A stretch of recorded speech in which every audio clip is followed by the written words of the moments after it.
Hola Germán, ¿cómo estás? Hola Sandra, buenas tardes.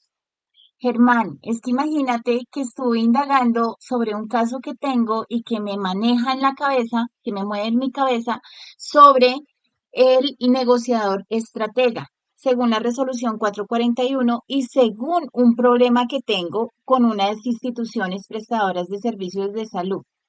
Entonces te voy a poner en contexto. Una institución prestadora de servicios de salud que se dedica a la toma de exámenes especiales para entidades promotoras de salud, la IPS se encuentra en negociaciones con la gran EPS de la ciudad de Bogotá. Se estima una gran población de 2.270.000 usuarios, lo cual aumentaría la facturación. Sin embargo, dicha IPS tiene una alianza con entidades adscritas para la toma de algunos de estos exámenes. Al ser entidades adscritas, el pago de esta toma de exámenes es por evento.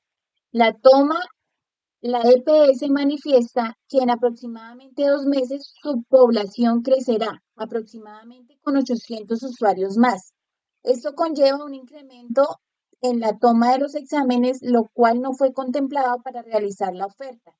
Sin embargo, la IPS debe garantizar la disponibilidad en el agendamiento para la toma de exámenes y se debe dar prioridad a los pacientes que cuenten con plan complementario. Teniendo en cuenta esto, ¿tú crees que cómo se debe iniciar esa negociación entre la EPS y la IPS? Bueno, Sandra, gracias por consultar. Para resolver la problemática planteada en la negociación entre la IPS y la EPS, es necesario tener en cuenta los siguientes requisitos mínimos. Tengo entendido, o bueno, por lo que he visto o he leído, algunos de estos pueden ser establecer un acuerdo de volumen de usuarios. Sí, señorita, ambas partes deben acordar el número de usuarios que la EPS puede proyectar como incremento en los próximos 2 meses. Esto permitirá a la IPS tener una idea clara de la cantidad de exámenes que deberán agendar y garantizar la disponibilidad para atender a todos los usuarios. Ok, bastante interesante, Germán. Pero también puede definir una prioridad de atención. Dado que el incremento de usuarios no fue contemplado en la oferta inicial, es importante establecer una prioridad de atención. En este caso, se debe dar prioridad a los pacientes que cuenten con el plan complementario. Esto permitirá que aquellos usuarios que tienen un mayor nivel de cobertura puedan acceder a los exámenes de manera oportuna. Estupendo. Y establecer criterios de facturación. Dado que la toma de exámenes para las entidades inscritas a la IPS es por evento, es necesario acordar el método de facturación para los nuevos usuarios. Se puede considerar la posibilidad de establecer un pago por usuario adicional o negociar una tarifa fija para la toma de exámenes de los usuarios adicionales. Y revisar el marco legal y normativo está allí. Es fundamental tener en cuenta todo el marco legal y normativo. Hay que tener particular cuidado con lo que se establece en la Ley 1438 de 2011, la cual reforma el Sistema General de Seguridad Social en Salud. Por supuesto que se debe revisar la legislación y la reglamentación vigente relacionada con la contratación entre prestadores y aseguradores en el sistema de salud colombiano. Y dentro de esa negociación también se puede evaluar la capacidad de la IPS. Durante la negociación, la IPS debe evaluar su capacidad actual para atender la demanda adicional de exámenes. Si es necesario, deberá establecer estrategias para ampliar su capacidad, como contratar personal adicional o implementar tecnologías que agilicen los procesos de agendamiento y la toma de exámenes.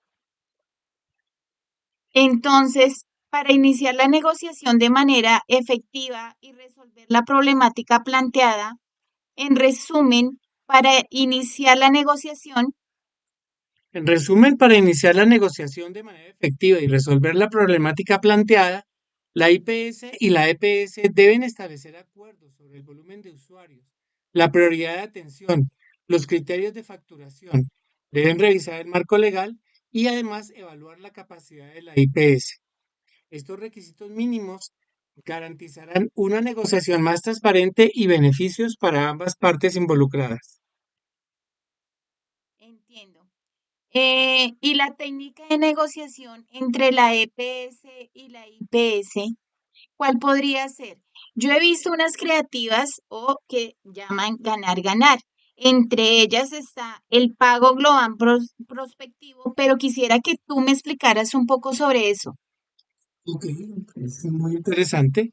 Hay varias técnicas diferentes. Digamos que el pago global prospectivo ya hace referencia al contrato, pero realmente hablando de la técnica de negociación, ¿sí? Que involucra el pago global prospectivo, que es una modalidad de pago por grupo de personas determinadas, mediante la cual se pacta por anticipado el pago de una suma global fija para la prestación de servicios o el suministro de tecnologías en salud a esa población durante un periodo de tiempo definido, cuya frecuencia de uso es ajustada por el nivel de riesgo en salud y el cambio de los volúmenes de la población estimados en el acuerdo de voluntades. Por supuesto que ya la técnica del paso es aquella en que se divide el proceso en varias etapas, donde cada paso se diseña para lograr avanzar en el proceso satisfaciendo a ambas partes mediante el uso de una técnica concreta abstracta, ya que la IPS tiene una capacidad instalada determinada en la actualidad, pero con la incertidumbre del incremento de análisis, lo que debería repercutir en un incremento posible de dicha capacidad. En este caso, la IPS y la EPS pueden utilizar esta técnica para buscar una solución que permita atender el crecimiento de usuarios de la EPS sin comprometer la disponibilidad en el agendamiento de los exámenes y garantizando la prioridad a los pacientes con plan complementario. Entonces, ¿qué pasos se deben seguir para implementar esta técnica de negociación? Tenemos cuatro pasos fundamentales. Primero es identificar los intereses de ambas partes. La IPS y la EPS deben identificar cuáles son sus intereses en la negociación.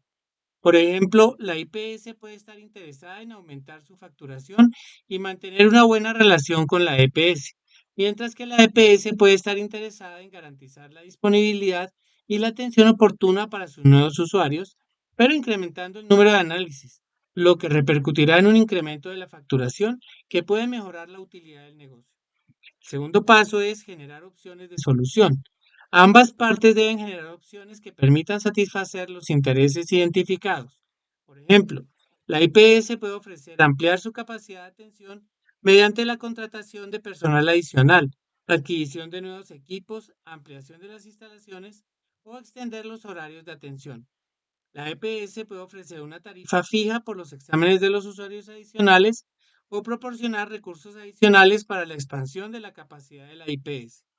El tercer paso es evaluar y seleccionar las opciones, donde ambas partes deben evaluar y comparar las opciones generadas, considerando su viabilidad, los beneficios mutuos y el posible impacto financiero. Es importante que ambas partes estén dispuestas a hacer concesiones y a encontrar una solución equitativa. Por último, deben acordar y formalizar la solución. Una vez seleccionada la opción de solución, ambas partes deben acordar los términos y condiciones de esta. Esto puede implicar la firma de un contrato o acuerdo que establezca los compromisos y responsabilidades de ambas partes, pero teniendo muy en cuenta una nota técnica bien desarrollada para evitar a futuro que se salgan de los acuerdos inicialmente concretados mediante el contrato.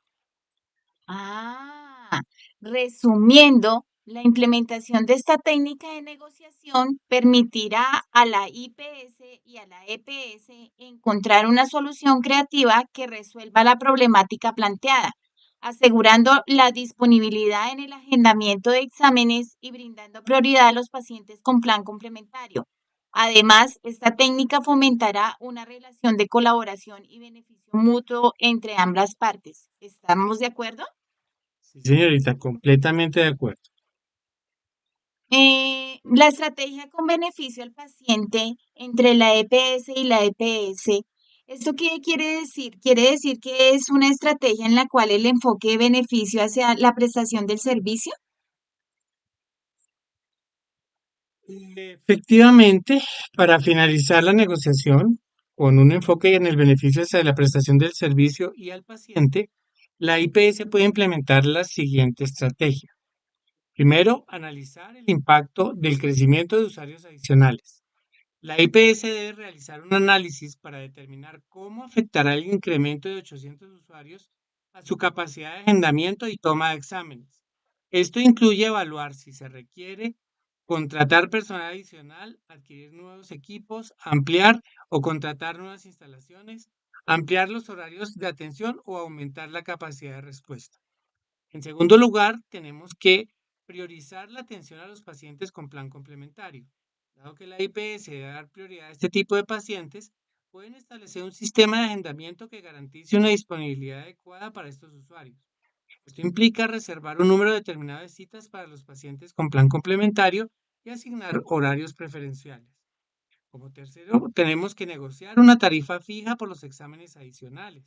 La EPS manifiesta que el crecimiento de usuarios no fue contemplado en la oferta inicial. Por lo tanto, la IPS puede proponer a la EPS negociar una tarifa fija por los exámenes adicionales que se realizarán debido a este incremento. Esto permitirá a la IPS tener una mayor previsibilidad financiera y cubrir los costos asociados con la atención de los nuevos pacientes. En cuarto lugar, podemos establecer mecanismos de comunicación y coordinación. Es importante que la IPS y la EPS establezcan una comunicación fluida y coordinada para gestionar eficientemente el agendamiento, la toma de exámenes y la facturación. Esto incluye compartir información sobre la disponibilidad de citas, enviar recordatorios a los pacientes y coordinar la entrega de los resultados de los exámenes. Entonces, al implementar esta estrategia, la IPS busca garantizar la disponibilidad en el agendamiento para la toma de exámenes, dar prioridad a los pacientes con plan complementario y asegurar que el enfoque de la negociación esté centrado en la prestación de servicio y el beneficio del paciente. Esto permitirá establecer una relación sólida y beneficiosa tanto para la IPS como para la EPS, buscando siempre la calidad de atención en el usuario. Muchísimas gracias, Germán. Me has ayudado un montón con mi problema. Es con mucho gusto, Sandra. Este fue un trabajo presentado para la materia de legislación, negociación y contratación en salud en la especialización de gerencia de la calidad en salud de la Facultad de Ciencias Empresariales de la Corporación Universitaria Iberoamericana. Agradecemos infinitamente su atención.